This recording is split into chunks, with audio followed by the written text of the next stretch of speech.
Então vamos lá, gente. Vamos seguir aqui e agora pegando isso de forma mais pormenorizada, a ação penal privada subsidiária da pública. Alguns autores falam também de ação acidentalmente privada ou então uma ação supletiva. Eu tenho a ação penal subsidiária, a ação penal acidentalmente privada ou ação penal supletiva. Alguns livros também, ação penal privada substitutiva. Não sei o que vem. A ação penal substitutiva, ação penal subsidiária, ação penal acidentalmente privada ou ação penal supletiva. O que vem eu não sei. Mas tu já está preparado. Pressupõe inércia completa do MP. Tá claro? Então, questão clara, tranquilo, que o pedido de arquivamento do Ministério Público não é causa de quê? De ação penal privada subsidiária da pública e o MP não foi inerte. Parece estranho, né? Que às vezes o cara pergunta isso, uma coisa tão óbvia tem que falar, porque tem gente que erra isso ainda. Tem gente que consegue errar isso. André, no caso de pedido de arquivamento da ação penal pública, a parte interessada para entrar com a ação penal privada subsidiária da pública, brincadeira, não houve inércia. Já sabe também que está inclusive na Constituição. Uma vez o aluno perguntou isso, professor, por que a ação penal privada está na Constituição? Subsidiária. Está na Constituição. E, cara, porque é um controle da sociedade que a sociedade exerce em face do Ministério Público. Juiz controla o Ministério Público nessa função principal dele de oferecer denúncia. Controle social do princípio da obrigatoriedade. Já vimos também o artigo 29 várias vezes. O que fala o artigo 29? Será admitida ação privada nos crimes de ação penal pública se essa não for intentada no prazo legal, cabendo ao MP aditar a queixa, repudiá-la, oferecer denúncia substitutiva, intervir em todos os termos do processo, fornecer elementos de prova, interpor recurso e, a todo tempo, no caso de negligência do querelante, retomar a ação como parte principal. Eu até brinco com meus alunos, o que o promotor pode fazer na hipótese da ação penal privada subsidiária? Tudo. Até porque ele sempre foi o titular da ação penal. Mas ele fala não intentada no prazo legal. Qual é o prazo legal para entrar com uma denúncia? Já vimos também, não é isso? Prazo de 5 dias solto, 5 dias preso, 15 dias solto. Tá claro? Esse prazo começa a correr quando? Quando ele recebe os autos de inquérito policial, ou na hipótese que ele recebe o inquérito, ele baixa para novas diligências, no momento que ele recebe novamente os autos. É de uma clareza solar. Qual é o prazo? Também nós já vimos também, artigo 38, cansamos de falar. Prazo de 6 meses, não é isso? No caso do 29, do dia que se esgotar o prazo para o oferecimento da denúncia. Até porque só depois que se esgota o prazo é que eu sei que o Ministério Público está em habeas, em branco. Prazo correu em branco. Ah, André, por que você falou que é caso de decadência imprópria? Porque a decadência na ação penal privada, a decadência no direito de representação ou de queixa, extingue-se a punibilidade. E aqui não. Quando o querelante não entra com a ação nos 6 meses, não significa dizer que houve extinção da punibilidade, porque ela continua sendo ação penal pública. Por isso que é decadência imprópria, porque não gera extinção da punibilidade. Marco inicial, quando o prazo do MP se esgota in habeas, em branco, não faz nada. Está claro? Molinho, molinho, vamos começar a melhorar agora. O ajuizamento da queixa subsidiária deve estar diante de vítima determinada para a possibilidade de tal demanda. Então, primeira coisa, quando você fala de queixa subsidiária, só podemos falar de vítima determinada. Assim, crime de perigo não comporta queixa subsidiária, apesar da Constituição não fazer tal restrição. Então, quando você fala de crime de perigo, quando você fala de crimes vagos, André, é possível ação penal privada subsidiária da pública nos crimes de tráfico de entorpecentes? Pensa um pouquinho. Se o promotor não oferecer denúncia no prazo, como é que a vítima vai, depois que acabar o prazo, que a vítima vai entrar com a queixa subsidiária? Que vítima? Embriaguez ao volante. Teve um caso aí, André, do cara que estava embriagado, estava com 4,15 de álcool. Na verdade, tinha um pouquinho de sangue no álcool que corria na veia dele. Podia ter feito uma AM danada. O inquérito foi concluído, foi mandado para o MP, passou-se o prazo, ele não fez nada. Cabe a ação penal privada subsidiária da pública? Cabe, mas quem é que vai fazer isso? Quem é a vítima no crime de embriaguez no volante? Eu moro ali perto. Sério, você e o mundo, né? Tá claro? Nos crimes ambientais, nos crimes de perigo. Não dá, cara. A vítima é indeterminada. Tá claro? Mas a Constituição não fez essa ressalva. O Código de Processo Penal não fez. Tá, então me ajuda aí, porque eu não estou sabendo direito, não. Beleza? Então, olha aqui, ó, quais são as exceções? Então, eu sei que não cabe isso. Mas tem exceção. Quais são as exceções? Crime contra as relações de consumo e os crimes falimentares. Olha que bacana aí. Tá claro? Então, André, tráfico de drogas não ofereceu. Cabe queixa subsidiária? Não, porque eu não sei quem é que vai oferecer. Nos crimes de embriaguez ao volante, cabe quem vai oferecer? E nos crimes contra as relações de consumo e nos crimes falimentares, cabe? Lê aqui. Artigo 80 do Código de Defesa do Consumidor. No processo penal atinente aos crimes previstos nesse código, crimes contra as relações de consumo, que a vítima é indeterminada, bem como a outros crimes e contravenções que envolvam as relações de consumo. André, quais são os outros crimes que envolvem a relação de consumo? Vai na Lei 1521 de 51, crime contra a economia popular, e vai no artigo 7º da Lei 8137 de 90. Não está no CDC, mas está nessas leis aqui. Crime contra a economia popular e crimes contra as relações de consumo que estão fora do Código de Defesa do Consumidor.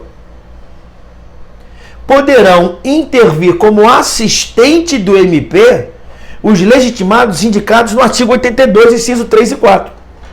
Então, ainda que haja vítima indeterminada, pode atuar como assistente de acusação, que vai ajudar o Ministério Público, as pessoas legitimadas no artigo 82, inciso 3 e 4 do Código de Defesa do Consumidor, aos quais também é facultado propor ação penal subsidiária, se a denúncia não for intentada no prazo legal. Quem são essas pessoas aqui? Artigo 82. As entidades e órgãos da administração pública. Perdão, desculpa. Não sei se a edição vai cortar porque eu estou em casa, mas de qualquer maneira, peço desculpas. Quem que pode?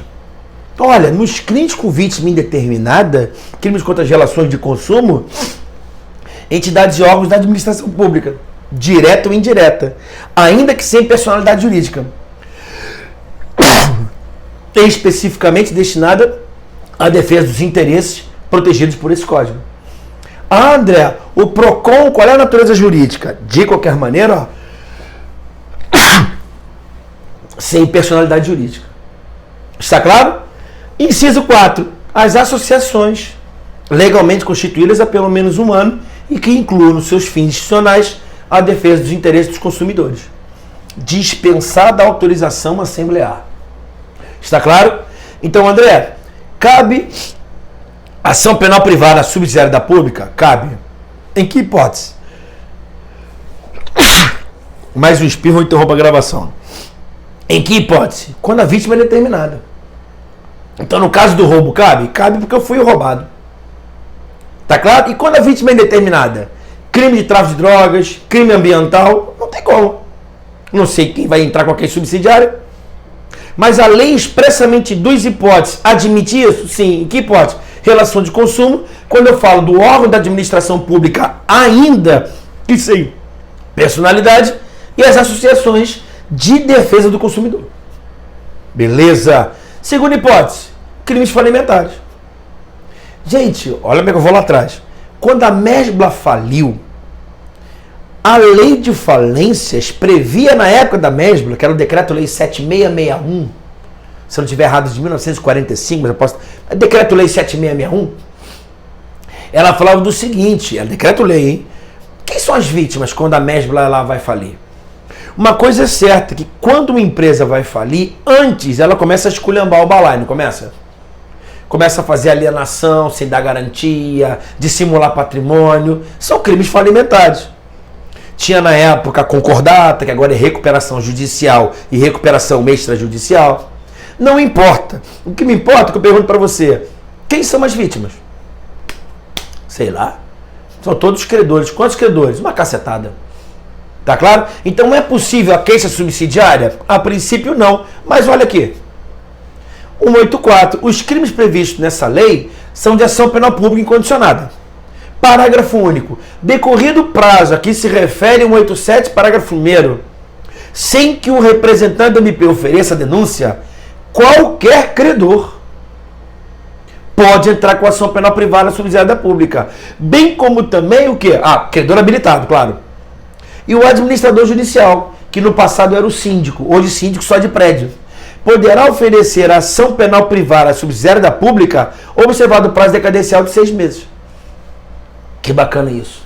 Tá claro? Então matou a questão. Ação penal privada subsidiária da pública, vítima determinada. Indeterminada fica difícil. Duas hipóteses que a vítima é indeterminada e a lei permite determinadas pessoas. Quem são? Consumidor e falência. Lindo.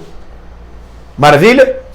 Poderes do MP na ação penal privada subsidiária da pública. Até brinco com meus alunos. Pô, cara, quando a gente elenca isso aqui, tá lento, tem que voltar para cá. Pode tudo. O que a lei fala? A lei fala, ele pode opinar pela rejeição da queixa. Então pode ser que o MP tenha ficado inerte, o querelante entra com a queixa subsidiária e o promotor faz o quê? Não quero, peço a rejeição. Ou ele pode, aí sem dúvida nenhuma, aditar a queixa com poderes amplos.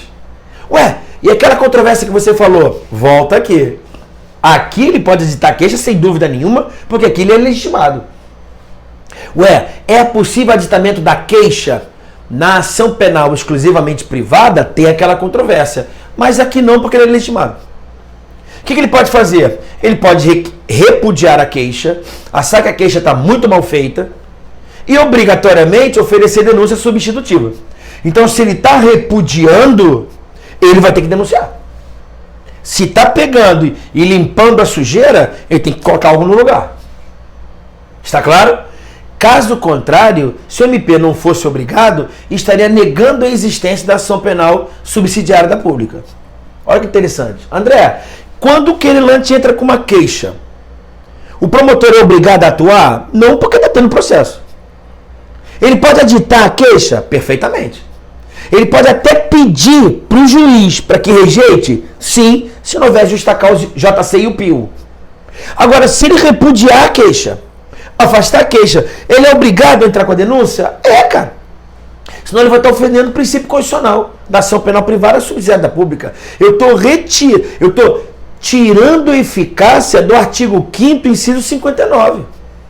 Estou esvaziando o inciso constitucional do artigo 5º, pô. Então ele tem que oferecer denúncia. Está claro? Ele pode, evidentemente, intervir em todos os termos do processo. Vai intervir, claro, sempre. Então aqui se ele vai intervir, ele vai atuar como custos iuris? Tá claro? Retomar a ação como parte principal. Então ele aproveita a queixa, mas ele vai atuar como parte principal. Ele pode aditar a queixa, do que eu falei lá atrás. Pode repudiar e oferecer denúncia. Ele pode intervir no processo com aquela queixa. Ou ele pode, com aquela queixa, virar autor principal. Retomar a ação como parte principal. Não ocorre perempção nessas ações. É a chamada ação penal indireta. O que é a ação penal indireta? Quando o Ministério Público retoma a ação penal iniciada por queixa. Está claro? Então, uma ação penal foi iniciada pelo querelante e o promotor de justiça retoma a ação. É ação penal indireta. Fornecer elementos probatórios, interpor recursos, claro, porque você sabe que o recurso é uma decorrência lógica do direito de demandar da ação. Maravilha? Tranquilo? Beleza, galera? Forte abraço. Nossa próxima aula a gente segue na ação penal, não é isso? Vou pegar outros tipos de ações penais. Beleza? Daqui a pouco eu de volta.